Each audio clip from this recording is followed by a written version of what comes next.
By the mid-1990s, reports of brutal attacks on women in Paris had begun to increase, but the police had no concrete suspect. Some witnesses described a man who appeared to be of mixed race, but their statements varied, making it difficult for authorities to develop an accurate sketch. In one case, an attempted victim provided a description, but the resulting composite image did not match George closely enough to lead to his arrest. Frustration grew among investigators as the attacks continued. Some officers believed the cases were connected, but without strong forensic evidence or clear witness testimony, they could not convince their superiors to dedicate resources to a serial offender investigation.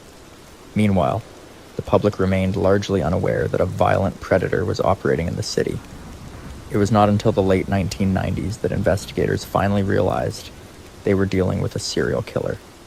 By this time, George had already claimed multiple victims, and his ability to avoid capture had emboldened him. With each attack, his crimes became more brazen, and his movements suggested that he was familiar with police procedures, possibly altering his behavior to avoid detection. As the number of victims grew, the pressure on law enforcement increased. Families of the victims began speaking out, demanding answers. Some even conducted their own investigations, frustrated by the slow progress of the official inquiry. The case was quickly becoming one of the most alarming failures in recent French criminal history. By the late 1990s, the investigation into the series of violent attacks in Paris had reached a turning point. As more victims were identified, forensic experts began to re-examine crime scene evidence using more advanced DNA testing methods. At the time, France was beginning to develop a national DNA database, though it was not yet widely used in all cases. However, investigators decided to compare biological samples collected from several crime scenes, hoping to find a match.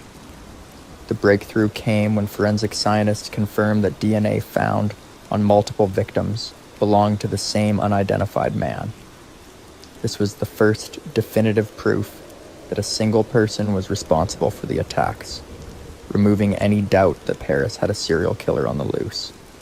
The confirmation gave new urgency to the investigation, and authorities intensified their efforts to find the man behind the crimes.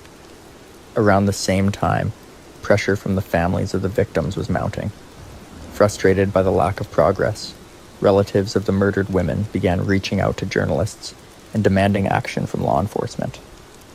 Some of them worked tirelessly to bring attention to the case, leading to increased media coverage.